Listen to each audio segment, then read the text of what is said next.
Hello students, in rotational dynamics, okay, we started with the rotational motion, okay. Rotational motion चा आपण part start केला होता. त्याच्यामध्ये initially we saw what exactly is rotational motion, okay. Basically it's a extension of circular motion, okay. Then त्याच्यामध्ये आपण एक सुरुवातीला एक पॉइंट शिकलो ज्याचं नाव होतं moment of inertia, okay. The opposition created in rotational motion is called moment of inertia. आणि त्यानंतर आपण केलं होतं एक derivation, okay. That was the kinetic energy of rotating body, okay. We had done that derivation to get two things. First, to get equation of kinetic energy, that was our primary motive, okay. And the second, from that we got the definition of moment of inertia, okay. आणि ती definition अशी आली होती, मी formula लिहितोय, लक्ष द्या. The moment of inertia of a body, the symbol is I, is sum of product of mass of each particle and square of distance of the particle from the axis of rotation, okay. हा झाला summation format. I is equal to summation of mi ri square, where I takes values from 1 to n, okay. So हे आपण बघितलं होतं, आपण unit dimension सगळं बघितलं होतं, ठीक आहे. हा, मग आज आपल्याला काय शिकायचं आहे, आता महत्वाचा पॉइंट आहे, लक्ष द्या, ओके. याच्यावर भरपूर एमसीक्यूज पण येतात, okay. So what is the difference between mass and moment of inertia. बघा, सगळ्यात पहिला बेसिक डिफरन्स आहे, मास इज अ इनर्शिया. मास पण इनर्शियाच आहे, but mass is a inertia created in which motion? Linear motion. And moment of inertia is a inertia created in rotational motion, okay. आणि जर का ह्याचा फॉर्म्युला बघितला आपण, तर ह्याच्या फॉर्म्युल्यामध्ये मास पण आहे आणि डिस्टन्स पण आहे, ओके. म्हणजे लिनियर मोशन मध्ये जो इनर्शिया असतो तो फक्त मास असतो आणि कुठल्याच ऑब्जेक्टचं मास कधीच बदलत नाही, okay, unless you make any changes, okay. पण इथे विचार करा, इथे नुसता मास नाहीये, इथे डिस्टन्स पण आहे, okay. R is the distance of the particle from axis of rotation, okay. त्यामुळे मी इथे एक डायग्राम काढतो, बघा, ठीक आहे. आणि मी this line is my axis of rotation, okay. And your body is moving like this, okay. And point O is a point inside a body जिथून ऍक्सिस ऑफ रोटेशन चाललंय, ओके. आता suppose this body has inertia I1. या बॉडीची inertia किती आहे? I1, okay, ठीक आहे. आता मी काय करतोय बघा, now I will make a slight change, okay. काय चेंज करतोय बघा मी आता. Suppose if I change the axis of rotation,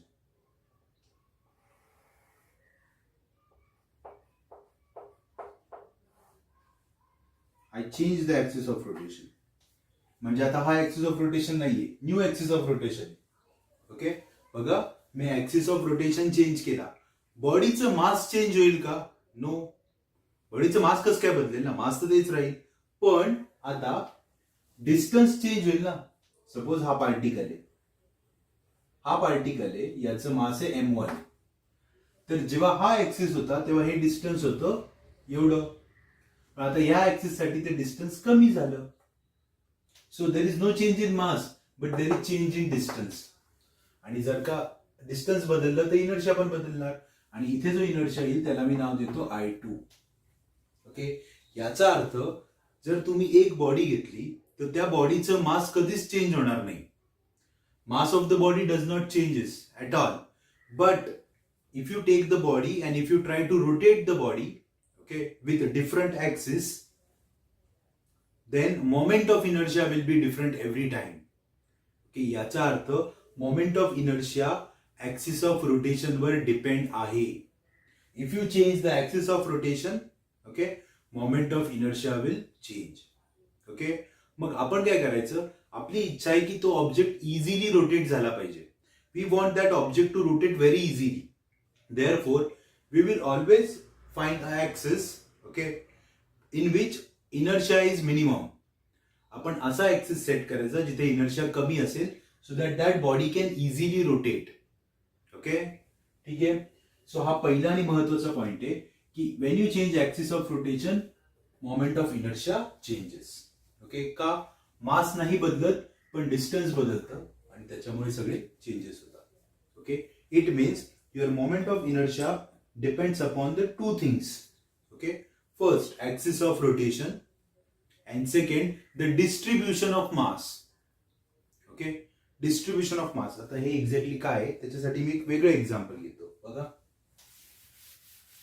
I take a different example to explain this point. Okay, look here. I will take a rod.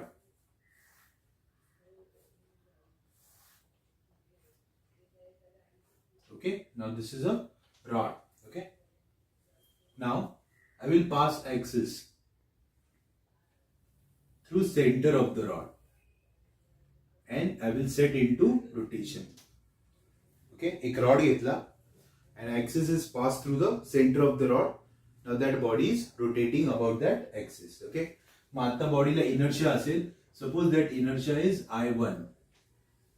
Okay, now take the same rod घ्या. मी इथे diagram काढतो दुसरी. So it's the same rod, हाच rod आहे. Okay, but pass the axis from some other point. Okay, इथे मी here in first diagram I am rotating the rod about its center. Here I am rotating the rod about its end. Okay, आणि इथे जो inertia असेल तो असेल suppose I2. Okay, आता naturally मी तुम्हाला पहिल्यांदा शिकवलंय की when you change the axis of rotation, moment of inertia changes.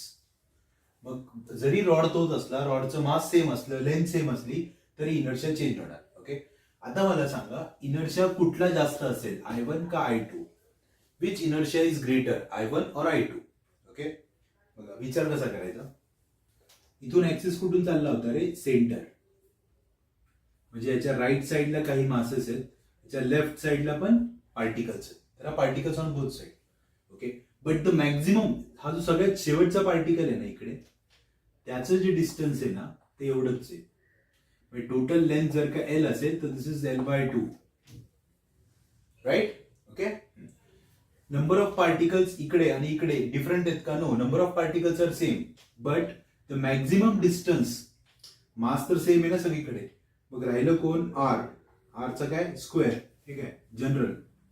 R is a distance. इथून इथपर्यंत मॅक्झिमम डिस्टन्स किती आहे रे? L/2. ओके, आता इकडे या. इकडे पण पार्टिकल्स आहेत सगळीकडे.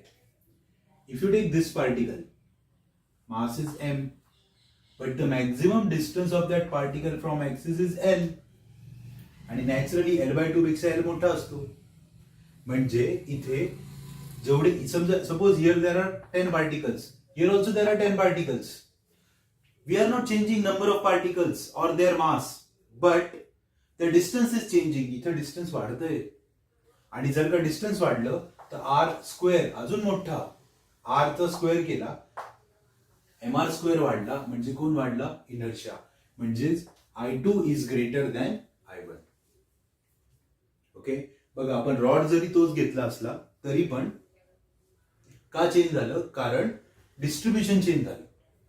हा सेंट्रली लोकेटेड होता, this axis was centrally located, therefore mass was equally distributed on both side. But this axis is located at the end, mass is on one side. त्यामुळे मास लांब गेलं. मास नाही बदललं, डिस्टन्स बदललंय, मोठा झाला तो, आणि त्याच्यामुळे R स्क्वेअर झाला, तो वाढला, म्हणून इनर्शिया वाढली. Okay, so this is the explanation that moment of inertia depends upon position of axis of rotation and distribution of mass. Okay, त्याच्यावर तो डिपेंड आहे. ठीक आहे. आता जेव्हा तुम्ही डिस्ट्रीब्युशनचा विचार करता, समजा माझ्याकडे एक रॉड आहे ज्याचं वजन 1 किलो आहे आणि दुसरा एक रॉड आहे याचं पण वजन 1 किलो आहे. बघा, 2 रॉड आहेत, दोघांचं वजन किती? 1 किलो. मास सेम आहे, पण तरी पण याचा इनर्शिया जास्त येणार त्याच्यापेक्षा, का? कारण मास लांब गेलं. ओके, याचा अर्थ it depends upon their shape as well. बॉडीच्या शेपवर पण डिपेंड येतो. Okay, so moment of inertia depends upon position of axis of rotation, distribution of mass and the shape of body और shape of object also. Okay, so या सगळ्या फॅक्टरवर तुमचा inertia depend आहे. ओके, आणि जर का तुम्ही ह्यातलं काही जरी चेंज केलं, it will change moment of inertia. त्याची व्हॅल्यू चेंज होणार. आणि Wien that value will change, you will feel the difference. Okay, मग आता साधारण तुम्हाला आयडिया आली असेल की ज्या ऑब्जेक्ट्सला आपल्याला रोटेट करायचं असतं त्याला ऍक्सिस ऑफ रोटेशन असतो, आणि we always try to pass the axis of rotation from that point where inertia will be minimum. Okay, घरात फॅन असतो, फॅनच्या मध्ये रॉड असतो. ओके, मग ते फॅनचे 3 ब्लेड आहे, त्यांची लेंथ सेम असते, म्हणजे तो जो रॉड आहे that becomes axis of rotation, and we are trying to pass axis of rotation through the center. त्याच्यामुळे काय होईल, मास सगळीकडे इक्वली डिस्ट्रीब्यूट असेल. ओके, बघा तुम्ही, the blades of the fan are lighter than the central part. Lighter का? Mass पण कमी करा, डिस्टन्स पण सेम ठेवा, इनर्शिया कमी येईल आणि तो फॅन इझिली फिरेल. ओके, आपल्याला काय करायचंय, we want to rotate the fan with the help of electricity. So we want something which will easily rotate the fan. Okay, and that is the reason we always pass it through centre of the body. Okay, so हे सगळं केल्यानंतर तुमचा inertia control होतो, आणि inertia control झाला की automatic energy requirement कमी होते. ओके, ठीक आहे. सो इथे मला फक्त 2 ते 3 पॉइंट एक्सप्लेन करायचे होते की moment of inertia is not like mass. Linear motion मध्ये तुमच्याकडे एक ऑब्जेक्ट आहे मोठा, तुम्ही त्याला पुश करा नाही तर पुल करा, त्याचं मास बदलत नाही, इनर्शिया बदलत नाही. पण तुम्ही इथे ऍक्सिस बदलला की इनर्शिया बदलतो. ओके, ठीक आहे. Now will go ahead.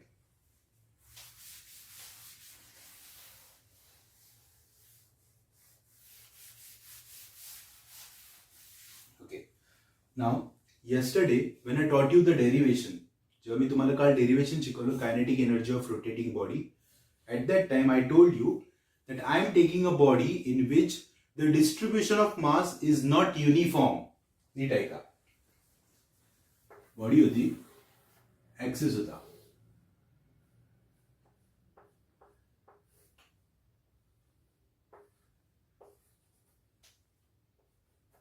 Okay. मग मी काय केलं होतं, इकडे घेतला होता M1, इकडे घेतला होता M2 up to Mn, and the distance was R1, R2 up to Rn. मग इथे पार्टिकलचं मास M1 आहे, इथे पार्टिकलचं मास M2 आहे, म्हणजे ते सेम आहे का रे? नाही. Mass of each particle is different, असं आपण काल इमॅजिन केलं होतं. याचा अर्थ याला म्हणतात non uniform distribution. This is called non-uniform distribution. Now suppose, okay, I have a body. This is the axis of rotation.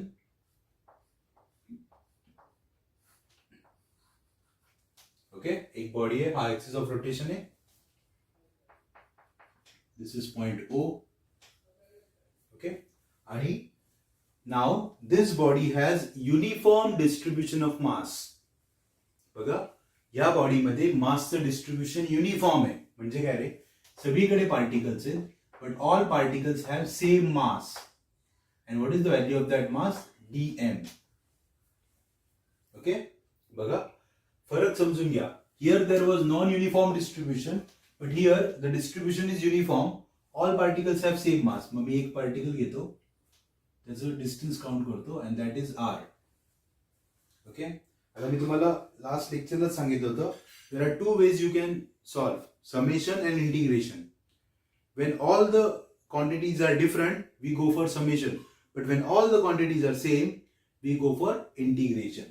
So for uniform distribution, I have to modify this formula of summation into integration. बघा, I is equal to, I is inertia, summation is replaced by integration, m into distance square. Distance किती आहे रे? r, r चा square, आणि मास किती आहे? dm.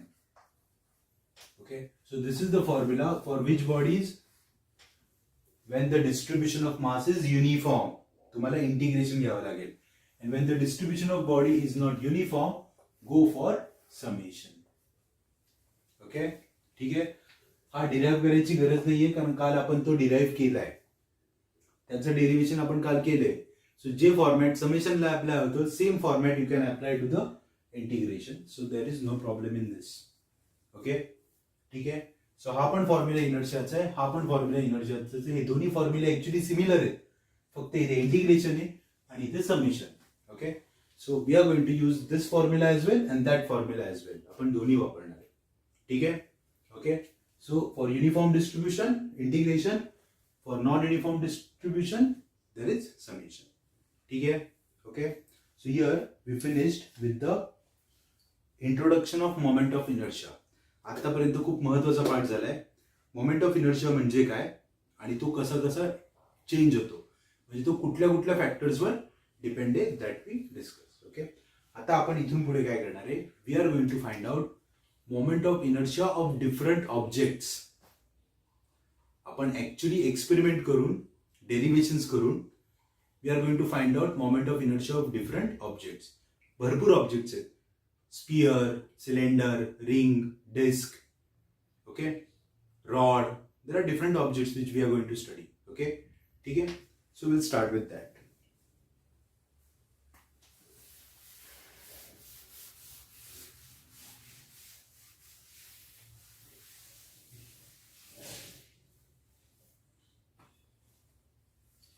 So, moment of inertia of uniform ring.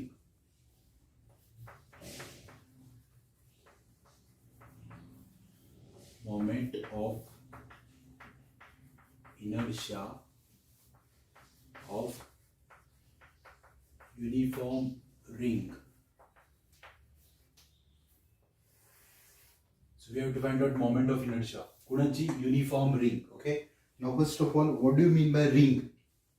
Okay. पहिल्यांदा आपल्याला हे कळलं पाहिजे रिंग म्हणजे काय. Okay.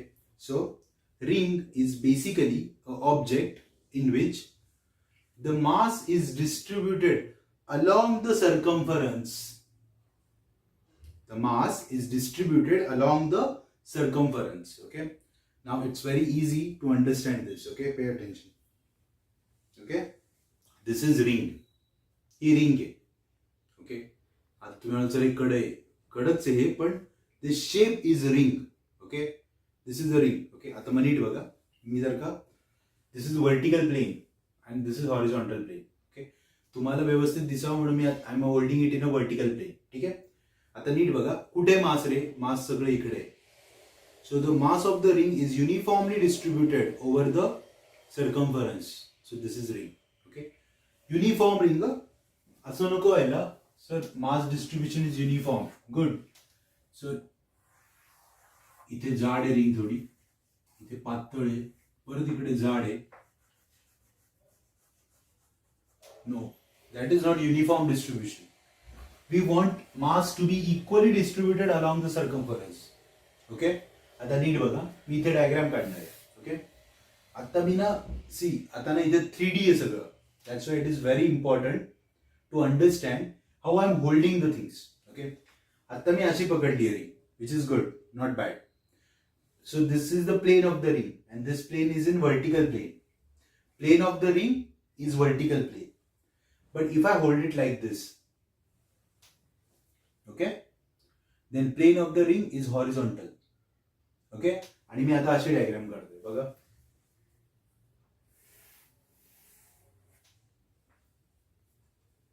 Okay,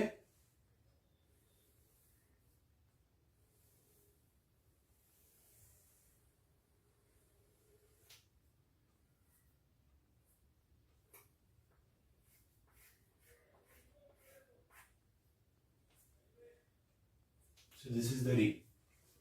बघा, समजून घ्या, ही रिंग आणि ही रिंग सेम आहे, फक्त ही व्हर्टिकल प्लेन मध्ये आणि ही हॉरिझॉन्टल प्लेन मध्ये. ओके, नाव ठीक आहे. What we want to find out, पहिला शब्द काय रे, moment of inertia. Okay, now for moment of inertia it must undergo rotational motion. Okay, for that we need axis of rotation. Okay, कुठून pass करायचं sir, तुम्ही कुठूनही करू शकता. Okay, now I will tell you the axis. the axis of rotation is passing through the center of ring and perpendicular to its plane. Okay, परत एकदा ऐका. The axis of rotation is passing through center of the ring and perpendicular to the plane of ring. Okay, I'm holding a ring like this. Center मध्ये आहे, हे plain आहे. माझं समजा ही पेन्सिल म्हणजे ऍक्सिस आहे. The axis is passing through centre of the ring and perpendicular to plane. कळलं? हे बघा, काही जण म्हणतील सर असा पास करा. हा पण सेंटर मधून चाललाय ना सर, पण हा प्लेन मध्ये, हा परपेंडिक्युलर टू प्लेन नाहीये. So my axis is passing through centre of the ring and perpendicular to its plane. ठीक आहे? So this is my axis. ठीक आहे? I will draw that. Axis I will draw with a different color.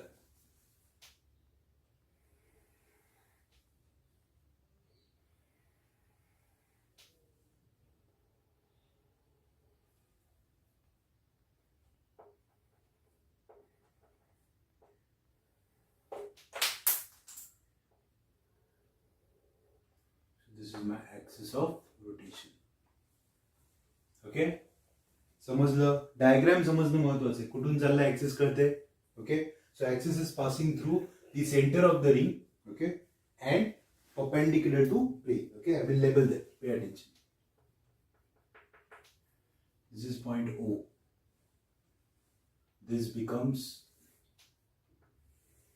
Radius of ring. ती radius झाली ना, कुठेही draw करा.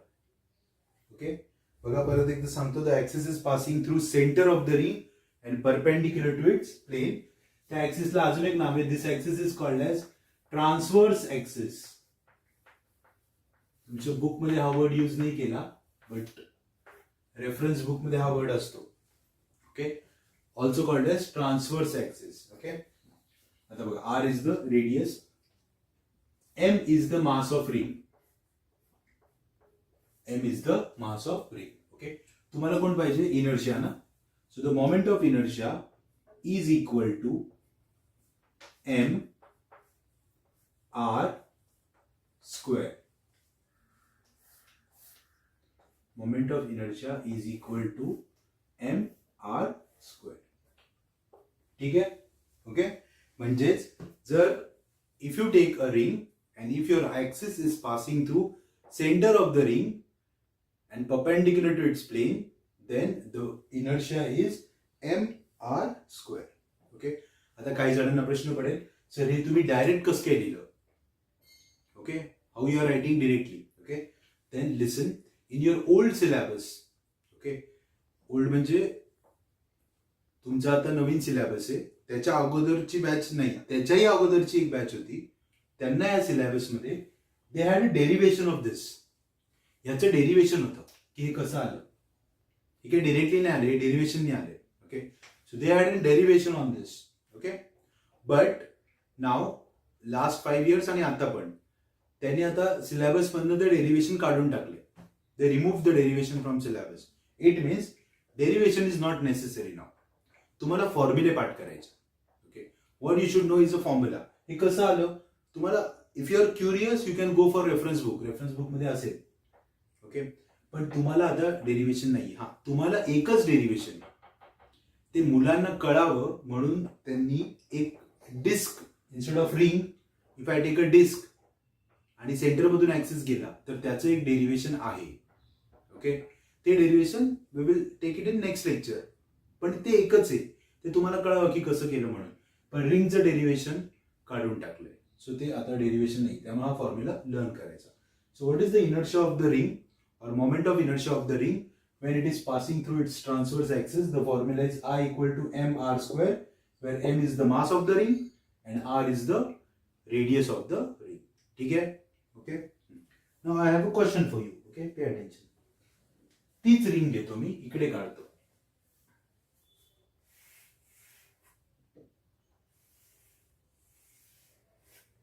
Same ring, कुठून चालला होता रे axis? Centre. Now what if this is my axis? Ring same आहे बरं का, म्हणजे रेडियस r आहे, मास पण m आहे. पण आता मी काय चेंज केलं, I change the position of axis of rotation. Instead of centre, if I take it here, okay, my question is very easy, listen carefully.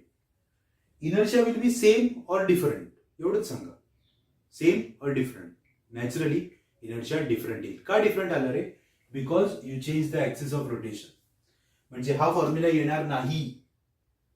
Okay, मग सर कुठला येणार ते पण तुम्हाला शिकवणार आहे. ओके, कसं काढायचं ते आता मी तुम्हाला डायरेक्ट सांगतो. ओके, कारण मला माहिती आहे. The answer is 2mr². So हा जो नवीन इनर्शिया त्याला आयडॅश नाव देतो. आन्सर येतो 2mr². ओके, मग सर तुम्हाला कसं कळलं 2mr²? Because there is one theorem, parallel axis theorem, ती वापरायला लागते. ती आहे आपल्याला सिलेबसमध्ये, ती शिकवणार आहे मी तुम्हाला. ओके, फक्त मला तुम्हाला आठवण काय करून द्यायची होती, जे मी आज सुरुवातीला शिकवलं ते तुम्हाला कळलं पाहिजे की moment of inertia depends upon axis of rotation. So if you change the position of axis of rotation, inertia will be different. Inertia same नाही, इनर्शिया वाढला, दुप्पट झाला. ओके, ठीक आहे. सो इथे कन्क्लूड काय झालं की when you change axis of rotation, moment of inertia will definitely change. ठीक आहे, clear? Okay, so today we talked about moment of inertia in little bit detail. आज आपला एक पॉइंट झाला moment of inertia of uniform ring. Tomorrow will be doing a moment of inertia of uniform disc, आणि त्याचं derivation आहे. हे directly होतं, पण त्याचं डेरिवेशन आहे, that I will teach you in next lecture. Okay, ठीक आहे. So go through this and try to get everything. Okay, thank you.